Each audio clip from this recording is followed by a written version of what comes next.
Hey everyone, welcome back to my channel, where we dive deep into real-life stories of resilience, growth, and turning pain into power.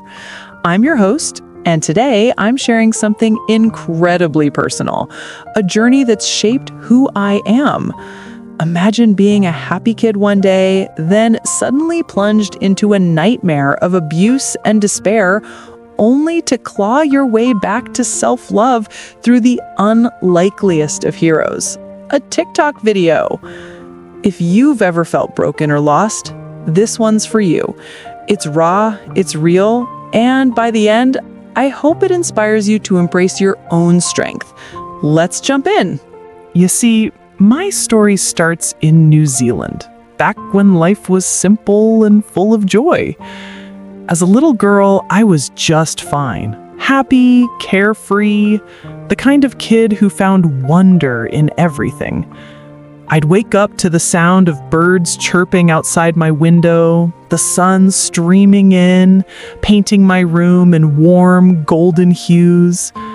My mom and I were a team, inseparable. We'd spend mornings in the kitchen, her teaching me how to mix pancake batter while we laughed about silly things. Afternoons were for adventures in the park, swinging on the swings until my legs ached, or picking flowers to make crowns. Evenings, cuddling on the couch with popcorn and our favorite shows. I felt safe, loved, invincible. No worries about the future, no shadows lurking. That happiness was my normal, my foundation. It's funny how we take those moments for granted until they're ripped away. But around the time I turned 8 or 9, everything shifted. My mom started dating this new boyfriend, and at first it seemed like a good thing. Maybe she'd found someone to share the load, to make our little family bigger. But he wasn't what he seemed. He was abusive, the kind that turns your home into a battlefield. I won't go into the specifics because some memories are too painful to unpack in detail, and honestly, reliving them doesn't help anyone. But it was there, the tension, the fear, the way laughter faded from our house. I'd hear arguments echoing through the walls, see the bruises on my mom's spirit, even if they weren't always visible. As a kid, I didn't understand it all, but I felt it deep in my bones, powerless, confused, wondering why this was happening to us. Days blurred into nights of anxiety. School became an escape, but even there, the weight followed me. Friends would ask why I seemed distant. But how do you explain something so big when you're so small? We endured it for what felt like forever. But eventually, we escaped. My mom gathered her courage and we left, packing essentials in the dark, slipping away to a new start. It wasn't glamorous, no dramatic movie scene, just survival mode kicking in. We found a safe place, maybe with family or friends, and began rebuilding. That escape was a lifeline, a turning point where we reclaimed our freedom. But freedom from the situation didn't mean freedom from the trauma. Oh no, that stuff lingers like a bad dream you can't shake. It seeped into every part of me, my thoughts, my self-worth, my view of the world. Happiness felt like a distant memory, replaced by this heavy cloud of sadness and anger. By age 11, the pain had built up to a breaking point. I made my first suicide attempt. Yeah, at 11. It's hard to even say that out loud. The world felt too overwhelming, too cruel. I didn't see a way out, didn't believe things could get better. That attempt was a desperate cry, but it wasn't the last. Over the years, I tried 5 more times, each one stemming from that same deep well of hurt caused by the abuse. Hospitals became familiar. Therapists tried to help, but the cycle was vicious. I'd pull myself up for a bit, then crash again. Friends drifted away, school suffered, and I felt like a burden. Why me? What did I do to deserve this? Those questions haunted me. Suicide isn't just about ending pain, it's about feeling like there's no other option. If you're watching and you've been there, please know there's help. Hotlines like the National Suicide Prevention Lifeline in the US, 988, or whatever's local to you. Talking saves lives. I wish I'd known that sooner. Those dark years taught me a lot about resilience, even if I didn't realize it then. Each attempt was a low point, but surviving them built something inside me, a quiet strength, a will to keep going despite everything. I'd lie in bed after, staring at the ceiling, promising myself I'd try harder next time. Small wins, getting out of bed, eating a meal, smiling at a joke. But the struggle was real, daily. Trauma doesn't vanish. It reshapes you. I learned to hide my pain behind a mask, pretending to be okay while inside I was crumbling. My mom was my rock through it all, guilt-ridden but determined. We'd talk late into the night, her apologizing, me reassuring her it wasn't her fault. Our bond deepened in those moments, forged in fire. Now, fast forward to this year. I'm 14. And everything changed. Not overnight, not magically, but through something so modern, it almost feels trivial. A TikTok video. I was scrolling one day, numb as usual, when this clip appeared on my feed. It was from a creator talking about womanhood, self-acceptance, and owning your story. She shared her own hardships, not the same as mine, but similar enough to resonate. Her words cut through the fog. Being a woman isn't about perfection, it's about power. Embrace your scars, they make you unbreakable. It hit me hard. For the first time, I saw myself not as broken, but as a survivor. That video flipped a switch. I replayed it over and over, letting the message sink in. It wasn't just inspiration, it was a lifeline, pulling me toward self-love. From that moment, I started getting in touch with what it means to be a woman and loving it. Womanhood became my superpower. Think about it.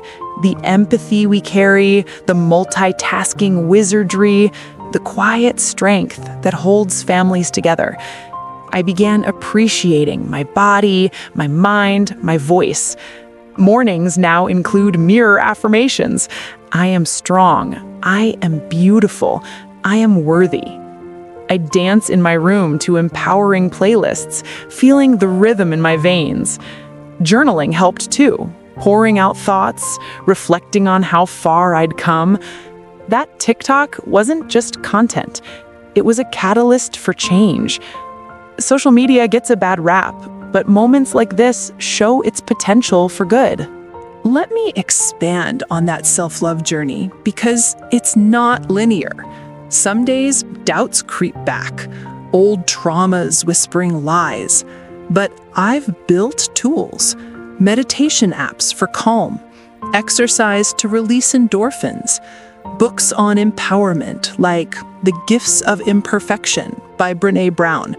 Though, full disclosure, I adapted ideas from what I saw online. I started small challenges, complimenting myself daily, setting boundaries, pursuing hobbies like drawing or writing poetry. Each step reinforced that I love being a woman. It's in the way I stand taller, speak up in class, support my friends. Womanhood means community too, lifting each other up, sharing stories without judgment. Reflecting on my early happiness, it's bittersweet. That little girl is still in me, reminding me joy is possible. The abuse stole pieces, but it didn't take everything. Escaping taught me courage. The suicide attempts showed me my limits and my fight. At 14, I'm reclaiming it all. My mom and I are thriving. Therapy sessions together, creating new traditions like weekend hikes or baking marathons. She's proud, and that fuels me. But this isn't just my story. It's a call to action. If you're a teen girl facing abuse, reach out. Organizations like RAIN in the US or local helplines in New Zealand. For mental health, prioritize it. Therapy, support groups, even apps like Calm. And creators, keep making content that heals. That one TikTok saved me. Imagine what yours could do.